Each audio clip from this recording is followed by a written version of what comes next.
so looking forward to today and having this conversation with you because every time I look at the things that you're up to and I'm like, damn, she's really living her life. Thank you. I do try to keep the surprise alive in my life. So what have you been up to and what are you doing right now? I moved back to India last year from Australia. I'm also working on a very interesting creative project at the moment. Unfortunately, I can't tell you much about it, but that's taking up most of my time right now. I remember meeting you last when you were 22 and you had a brand called Far and Deep, which was all about quirky jewelry, and I was so in awe of you and I loved the stuff that you came up with. And from then to now, what all have you been up to? Far and Deep was an interesting journey, and I was very young when I started that with the support of my ex-partner then. It was a lovely, quirky jewelry brand that I started. It was my first creative venture and had a lot of fun experimenting, making cool jewelry. Also had a little cafe. The best part was it was very well received by people like yourself. So it was a lot of fun, but since then I feel like so many things have happened. Well, since Far and Deep, which was I think back in 2004, I moved to Melbourne, Australia, and I lived there for about 17 years. And there's so many things that I did there. I worked for a bank for a long time. I worked at a shoe store. I wrote a book. I started a line of clothing and traveled around Europe for about 6 months, and here I am again in India, so it's been quite a ride so far.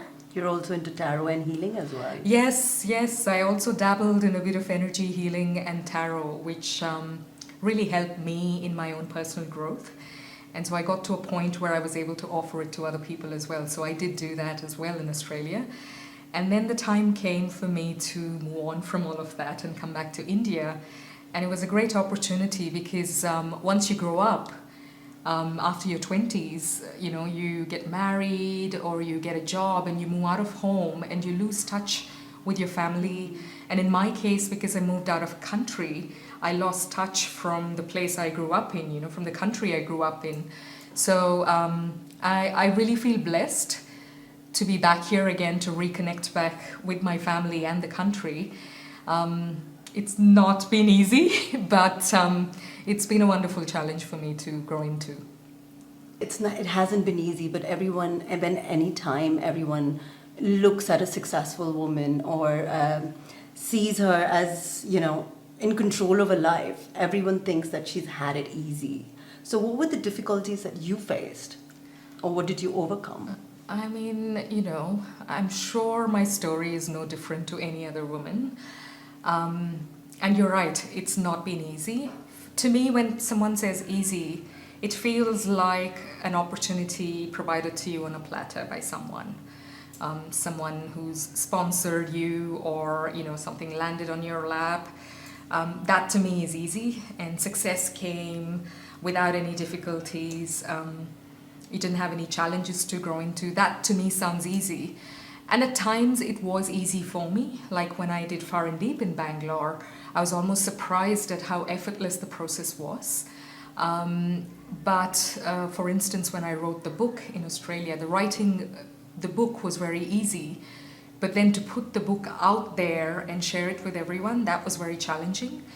Going to a new country, adapting to a new culture, and understanding their accent, trying to fit into the workplace, that was very challenging. And certainly, applying for jobs there and demonstrating your experience in line with other people who've studied in different universities, come from different countries. All of that was quite challenging. I guess every woman goes through that. I think what people often do is they see the makeup and they see the outfit and they see the perfect put-togetherness of a woman, and they assume that things were very easy for her. I'm sure opportunities just landed at her footstep, and it was an easy ride. But it's never like that, as you probably know from your own journey. We never show all the hard hits that we go through. We only talk about the good times. So people often mistake life to be easy for women who've done a lot of things. So when you moved to Australia, you were married then? Yes, I was married, and I moved there with my ex-partner, and we got divorced in 2010. That itself was a life moment or a challenge to experience. Yeah. So how was that for you, Deepthi? Because a lot of women are fearful of talking about what they've gone through and taking a plunge or starting a new life altogether or, facing hardships. God, it is very hard. It was very hard. And you're definitely right. When you leave a marriage and you start out new, you are walking into a new life. You are stepping out alone from being with someone for so long. And I was with my partner for about 9 years, and it was definitely challenging because we grew up together. And I was 23 when I got married. And when I stepped out of the marriage, I was 30. And so it was a new life.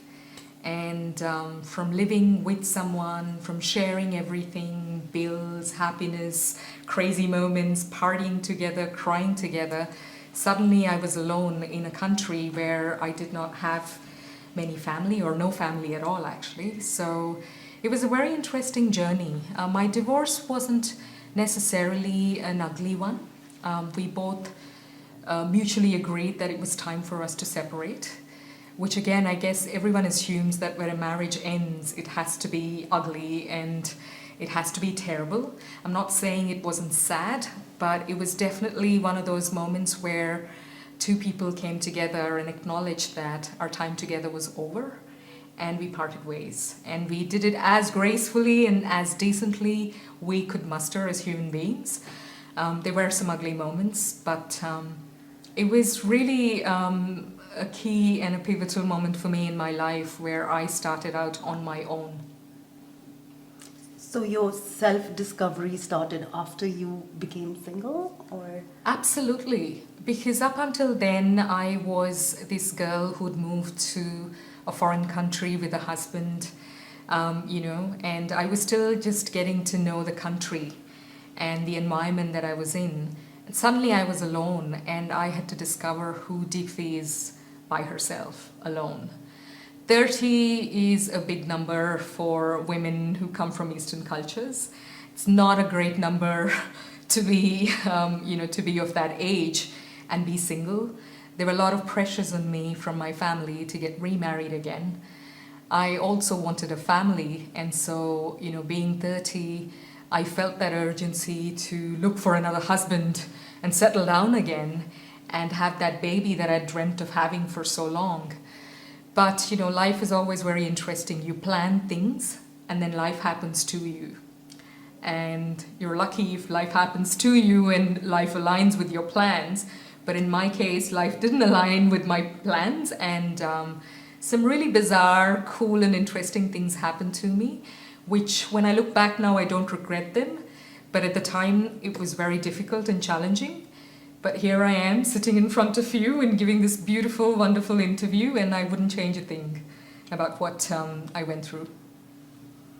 So when you say it was very challenging, because I got single when I was 41, and it is something very difficult to deal with because all your life you've been, taken care of, cared of, and your needs are met and there's certain expectations, and then suddenly it's like boom, and a lot of people don't know how to deal with it. Everyone looks at it as a disadvantage. I'm single, or I'm unmarried, I'm divorced.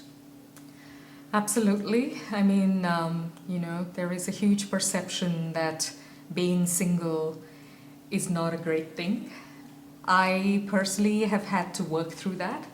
I was very excited to be single to begin with, to be on my own, to make decisions on my own, to wear what I wanted and go wherever I wanted, go travel, live where I wanted. And, definitely I enjoyed that independence for a little while.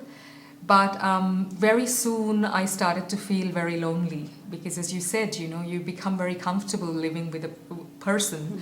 And even if the relationship is not perfect, there is a consistency that you get used to. You come back home to the same person, you eat food with someone, there is someone in your home, and you get used to that.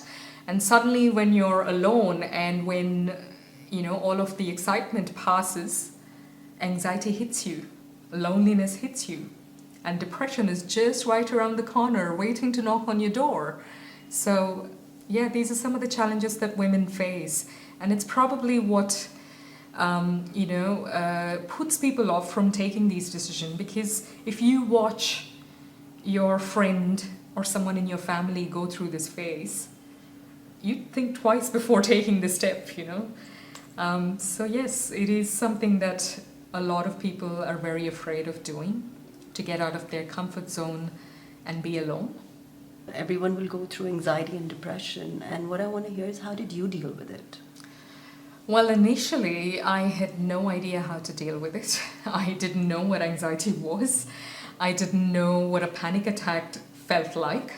I had no idea what depression was, because I came from a culture, we both come from a culture where mental health, anxiety and depression is not often discussed. And if you do go through it, then often you're told, come on, suck it up, get on with life. So I didn't actually know what I was going through. I just felt extremely scared. I felt like there was a force inside me that was just telling me to, go find a husband, settle down again, have a baby, do something. But I knew that that wasn't the answer, and I had to do something more. Luckily, I was surrounded by people who urged me to go seek help. So I did the right thing by going to a therapist, and I started unpacking the anxiety and the depression. And of course, it's very easy to assume that the most recent event you experienced is the cause for anxiety and depression. But when you go and sit in front of a therapist or a healer, you realize that, it's not the recent event. In fact, that's just the catalyst that's brought you to that point where you've realized that you need healing, or you need to look within to understand what's going on in your life. In fact, the reason goes far, far, far behind. And then your healing journey begins. The moment you accept it, the moment you realize that what is really happening to me has to be accepted and dealt with. Yeah, of course, that's the bigger part of the journey, accepting. I went through a huge phase of healing, therapy, understanding who I am, why I'm here. I was asking big picture questions. And I was also juggling a high-profile corporate job with a bank in Australia at the time. So I had to do all the crying in private at home and then wear my suit and act like everything was normal in the boardroom the next day, in the meeting rooms, talking to people as if everything was normal. And that itself is a huge challenge. And this is what I guess people assume. They see you in your perfect attire, saying the right things, going to work. They have no idea that this woman or this man could be going through a divorce at home, could be struggling with someone, their partner's illness or their child's illness. So, it was very hard to actually do both of those things in parallel. But it is just what I had to do to save myself and to become who I am today. So what did you take from it? What was your learning? My learning is that if you want to grow and if you want to really live a life that is untouched and unmessed with by outside programming and conditioning, then you have to go through this process called healing. You have to go through this process called self-realization. You have to go through this process called awakening. These are words, these are buzzwords that you hear everywhere today. Everyone's into spirituality, everyone's into reading books and learning, and it's everywhere. It's in social media, it's in interviews, it's in the mainstream right now. And it's not that it's new, it's just that more and more people are getting bored of their regular and repeated lives. You wake up at 9 o'clock, you go to work, you finish work, you come back home, you eat your meal, and you sleep. And then you wake up the next day and you continue the cycle again. A lot of us ask this question: was I born, was I created to do this? To wake up every day, do a job I don't love, come back, sleep, wake up, and repeat it again? I mean, for me, it felt like a tragedy. And I couldn't believe that I was put on this planet only to do that. And I got hungry. I wanted more from life. And to find out more about life and find out more about what I wanted, I had to go through that journey. So when you chose, you were in Australia when you got divorced. So I Yes. don't know how much of a role the society must have played, in your life. Like, I remember talking to you and you said, no, I went through the same thing where people would say there was something wrong with me because I didn't have babies, or, So a lot of women are fearful of what the society is going to tell them. Oh, how are we going to be judged? And how do I find myself? How do I go within? Yeah.